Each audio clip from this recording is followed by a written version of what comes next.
नमस्कार मेरे प्यारे विद्यार्थियों।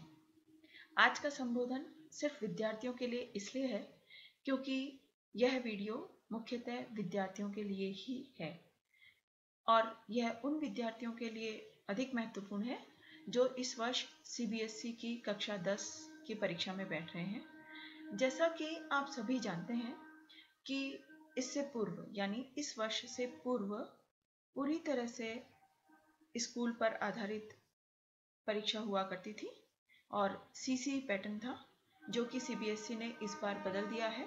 और पहले का जो परसेंटेज था यानी प्रतिशत था कि स्कूल पर आधारित स्कूल के द्वारा जो अंक दिए जाते थे उनका प्रतिशत अधिक हुआ करता था और जो बाहर से यानी बोर्ड से जो अंक आया करते थे उनका प्रतिशत कम था। इस बार यह बिल्कुल चेंज हो गया है यानी बदल गया है और अब यह बोर्ड आधारित अधिक हो गया है और स्कूल आधारित कम हो गया है। तो आज के इस वीडियो में मैं आपको नया पैटर्न समझाऊंगी कि किस प्रकार से सीबीएसई ने अपने क्लास 10 यानी कक्षा 10 का जो पैटर्न है वह बदला है और 2017-18 की परीक्षा में जो पैटर्न आएगा वह क्या होगा। आइए देखते हैं।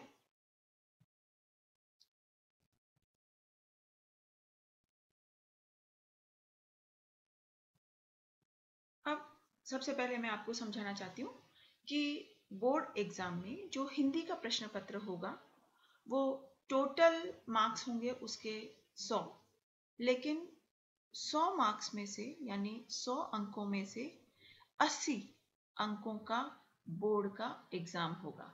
यानी बोर्ड का जो प्रश्न पत्र होगा वह 80 अंकों का होगा और 20 अंक स्कूल के द्वारा यानी विद्यालय के द्वारा विद्यार्थियों को दिए जाएंगे। तो ये जो 20 अंक हैं ये किस प्रकार से डिवाइड किए जाएंगे यानी विभाजित किए जाएंगे, इस पर एक नज़र हम डाल लें। देखिए 20 अंक में से 10 अंक पेन एंड पेपर यानी लिखित परीक्षा ली जाएगी इसके लिए, इन अंकों के लिए। दूसरे जो 5 अंक हैं यानी 5 मार्क्स फॉर नोटबुक सबमिशन यानी जो आपकी नोटबुक है, जो आपकी उत्तर पुस्तिका है उसके सबमिशन पर बेस्ड होंगे कि किस प्रकार से आपने नियमित जो उत्तर पुस्तिका है वो आपने जमा की है, उसमें किस प्रकार से आपने काम किया है और कितनी नीट यानी कि कितनी अच्छी स्थिति में आपने उसको दिया है। इन सबके जो मार्क्स होंगे वो होंगे 5 और 5 जो हैं अंक वो सब्जेक्ट एनरिचमेंट यानी कि सब्जेक्ट के ऊपर बेस्ड होंगे, यानी कि किस प्रकार से आपने पूरे साल इस सब्जेक्ट को आपने विशेष रूप से देखा है।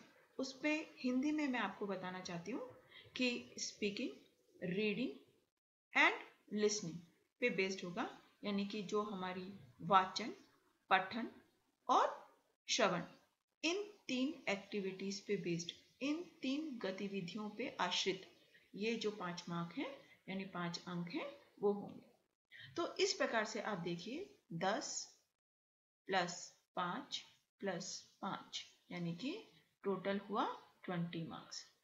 अब मैंने आपको स्कूल के द्वारा दिए गए मार्क्स यानी जो आपको स्कूल से मिलेंगे उनका विवरण मैंने आपको दिया है। अब हम चलते हैं 80 पे कि 80 मार्क्स आपको किस प्रकार से मिलेंगे और बोर्ड का प्रश्न पत्र किस फॉर्मेट में होगा।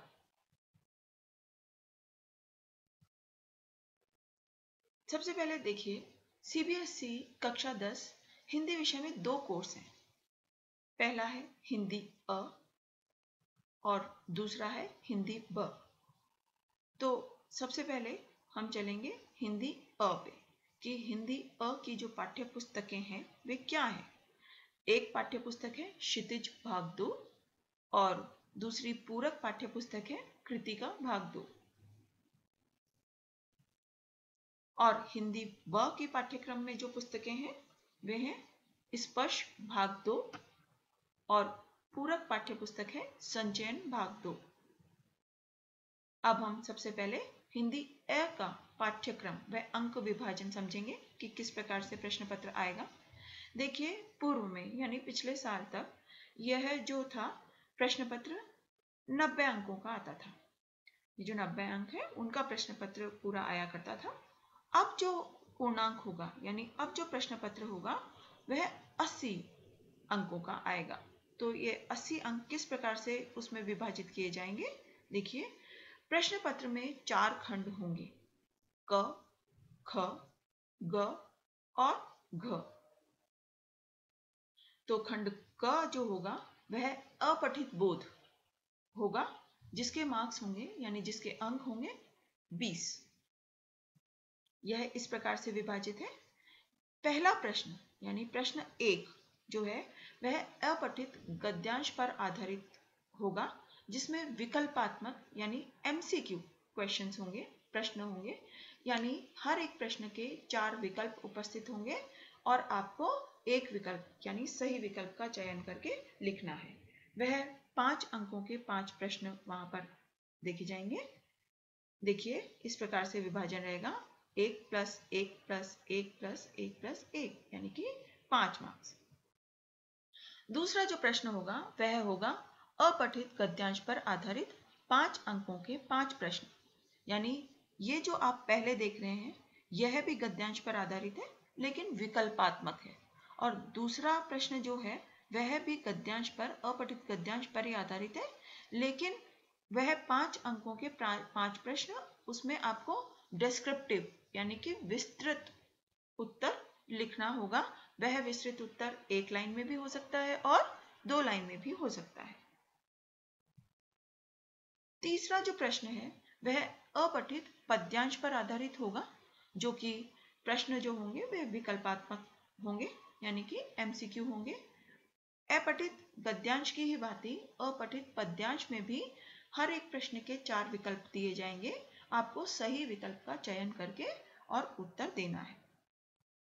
यह भी एक प्रश्न 1 अंक का यानी कि 5 प्रश्न होंगे 5 अंकों के। प्रश्न 4 जो है वह है अपठित पद्यांश पर आधारित 5 अंकों के 5 प्रश्न, लेकिन इसमें विकल्पात्मक प्रश्न नहीं होकर के और आपको डिस्क्रिप्टिव यानी कि विस्तृत आंसर देने वाले क्वेश्चंस यानी प्रश्न मिलेंगे, जिसमें आप देखिए आप 1 पंक्ति में भी और 2 पंक्ति में भी उत्तर लिख सकते हैं। तो इस प्रकार से यह जो पहला खंड है यानी कि खंड क जो है वो क्या हुआ, 20 नंबर का हुआ, जिसमें 2 अपठित गद्यांश होंगे और 2 अपठित पद्यांश होंगे। खंड ख की जब हम बात करते हैं वह व्याकरण पर आधारित होता है और उसके टोटल मार्क्स होते हैं 15, यानी कि अंकों की हम बात करते हैं तो 15 अंकों का यह खंड होता है। इसमें देखिए प्रश्न 5 यानी 4 प्रश्नों तक हम बात कर चुके हैं अपठित बोध में। तो 5वां प्रश्न जो होगा वह वाक्य रूपांतरण पर आधारित होगा, जिसमें 3 वाक्य दिए जाएंगे और वाक्य रूपांतरण आपको पता है कि सरल, मिश्रित और संयुक्त वाक्य से संबंधित होंगे, यानी कि इंटरचेंज करना, एक वाक्य को दूसरे वाक्य में रूपांतरित करने से संबंधित है। तो इसके भी 3 अंकों के 3 वाक्य दिए जाएंगे और यह रूपांतरण, वाक्य रूपांतरण पर आधारित होगा। इस प्रकार से इसकी अंक योजना है। आप देखिए प्रश्न 6 यानी छठा प्रश्न है वाच्य परिवर्तन पर आधारित, जो 4 अंकों के 4 वाक्य दिए जाएंगे। यह है कर्तृवाच्य, कर्मवाच्य और भाववाच्य पर आधारित होंगे। इसके पश्चात देखिए पद परिचय यानी प्रश्न 7 जो होगा वह पद परिचय पर आधारित होगा, जो कि 4 अंकों के 4 वाक्य दिए जाएंगे और इसमें यह संज्ञा, लिंग, वचन, सर्वनाम, यह तो आप जानते ही होंगे कि पद परिचय क्या होता है, यानी किसी भी शब्द पर शब्द को रेखांकित कर दिया जाता है, अंडरलाइन कर दिया जाता है और फिर उसका पद परिचय पूछा जाता है कि यह जो शब्द है यह क्या है, संज्ञा है, एक वचन है, पुल्लिंग है, स्त्रीलिंग है, बहुवचन है, क्या है। तो उससे संबंधित भी 4 अंकों के 4 वाक्य यहाँ पर आप देख सकेंगे। तो इस प्रकार से इसका जो टोटल हुआ कि पहला यानी प्रश्न जो 4 है यानी प्रश्न 1 है वह 3, फिर 4, फिर 4 और फिर 4, इस प्रकार से जो यह पूरा आप देख सकते हैं कि प्रश्न 5 से शुरू करके हम 3 अंकों का फिर 4 अंकों का, और फिर यह है। तो प्रश्न 8 भी, यानी कि प्रश्न 5, प्रश्न 6, प्रश्न 7 और प्रश्न 8 व्याकरण पर आधारित है। तो प्रश्न 8 जो है वह है रस पर आधारित। 4 अंकों के 4 वाक्य होंगे। इसमें आपको काव्य पंक्ति दी जाएगी और काव्य पंक्ति से आपको रस का पता करना होगा कि यह कौन सा रस है। इस प्रकार आप देखिए कि खंड ख हमने समझा कि पूरा जो खंड ख है वह 15 अंकों का है। इसी प्रकार अब हम आएंगे खंड ग पर, जो कि पाठ्य पुस्तकों से संबंधित प्रश्न होते हैं इसमें। तो देखिए टोटल जो है, यानी कि कुल यह 25 अंकों का खंड होता है और इसमें प्रश्न संख्या 9 से शुरू किया जाता है। तो प्रश्न संख्या 9 क्षितिज, जो कि हमारी पाठ्य पुस्तक है, उसके पठित पाठ के गद्यांश पर आधारित 3 अंकों के 3 प्रश्न होंगे। यानी कि एक पठित गद्यांश दिया जाएगा, उस पर उससे संबंधित 3 प्रश्न दिए जाएंगे और उसके 3 अंक होंगे, यानी कि प्रत्येक प्रश्न 1 अंक का होगा। इसके पश्चात प्रश्न 10 क्षितिज के पठित, यानी क्षितिज जो पाठ्य पुस्तक है उसके पठित गद्य पाठों पर आधारित 8 अंकों के 4 प्रश्न, यानी कि प्रत्येक प्रश्न जो है वह 2 अंक का होगा। इसलिए जब हमारे पास 4 प्रश्न हैं तो चारों प्रश्नों के अंक हो जाएंगे 8। प्रश्न 11 क्षितिज के पठित पाठ के पद्यांश पर आधारित 3 अंकों के 3 प्रश्न होंगे।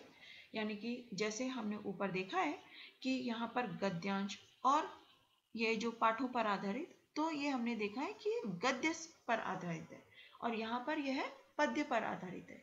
यानी कि कविता खंड जो है उस पर आधारित प्रश्नों की बात हम यहाँ पर कर रहे हैं। तो क्षितिज के पठित पाठ के पद्यांश पर आधारित, यानी एक पद्यांश आपको दिया जाएगा और उससे संबंधित 3 प्रश्न दिए जाएंगे जो कि 3 अंकों के होंगे। प्रत्येक प्रश्न 1-1 अंक का होगा, इसलिए कुल अंक होंगे 3। प्रश्न 12 क्षितिज के पठित पद्य पाठों पर आधारित 6 अंकों के 3 प्रश्न।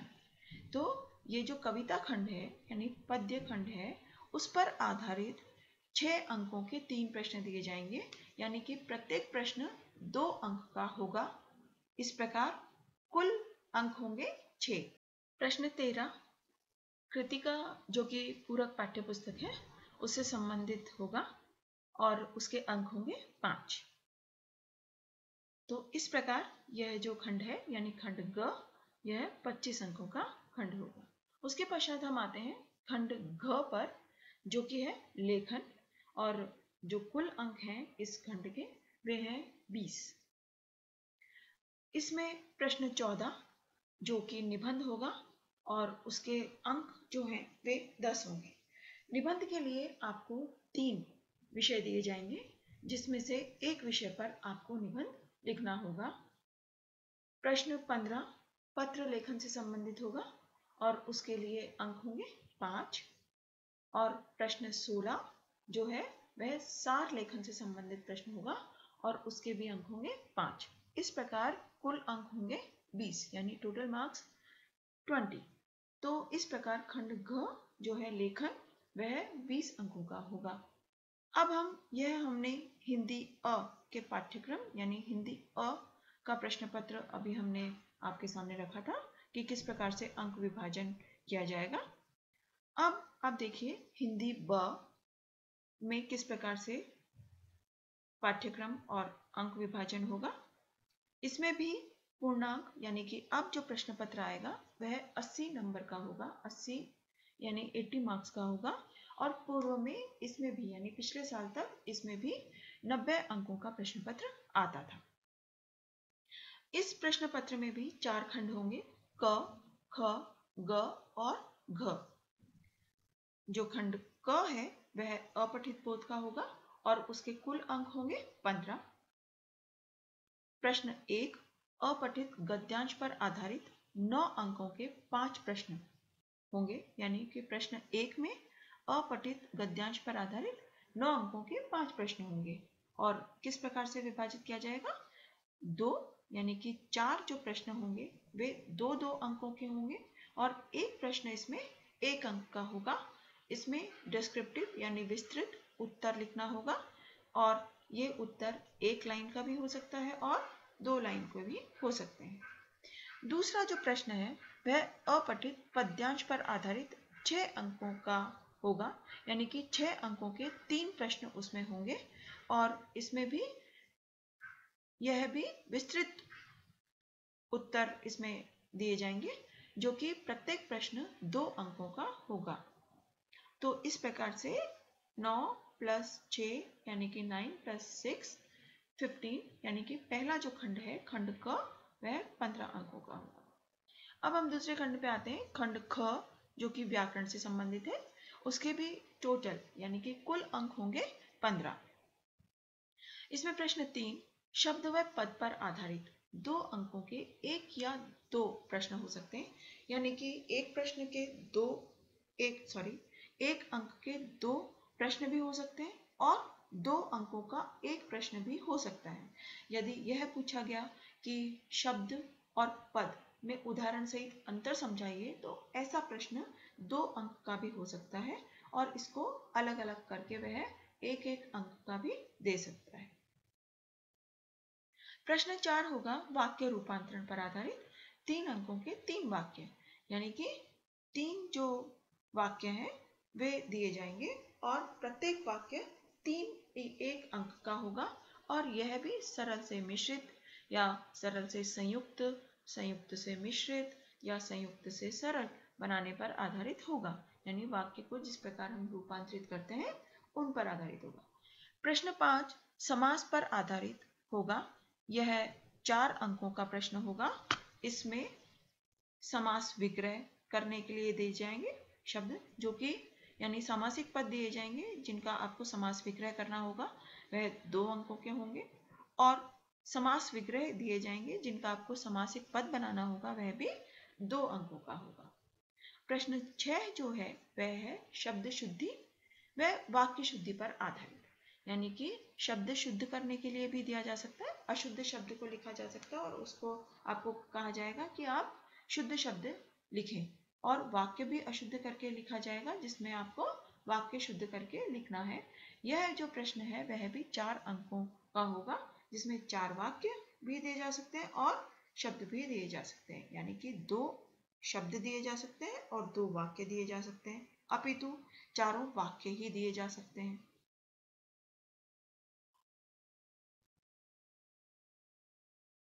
इसके पश्चात प्रश्न 7 मुहावरों के अर्थ और प्रयोग पर आधारित होगा, जो कि 2 अंकों के 2 प्रश्न इसमें होंगे कि आपको अर्थ भी पूछा जा सकता है मुहावरे का और उसका वाक्य में प्रयोग भी पूछा जा सकता है। इस प्रकार से ये जो खंड ख है यह कुल 15 अंकों का होगा। अब हम बात करते हैं खंड ग यानी पाठ्य पुस्तकों से संबंधित खंड की, जो कि कुल अंकों का होगा 25, यानी टोटल मार्क्स इसमें होंगे 25। यह कैसे विभाजित किया जाएगा आइए देखते हैं। प्रश्न 8 स्पर्श के पठित गद्य पाठों पर आधारित 5 अंकों के 3 प्रश्न दिए जाएंगे।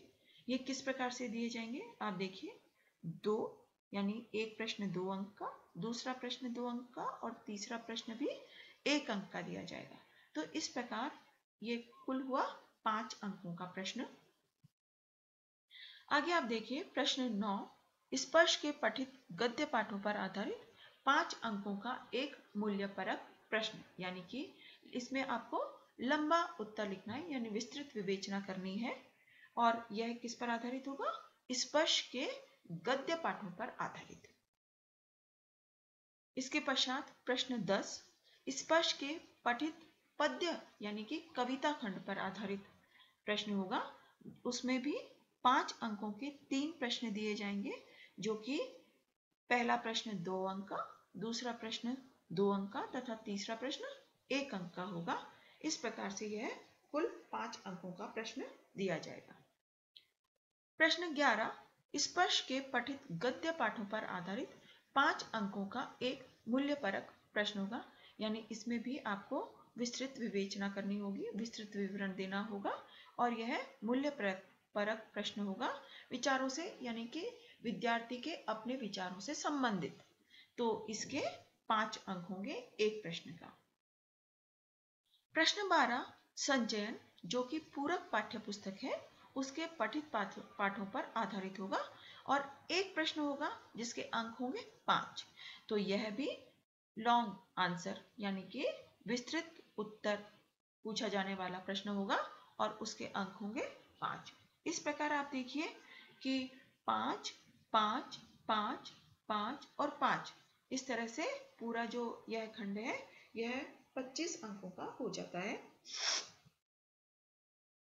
अब हम देखें खंड घ, जो कि लेखन से संबंधित है।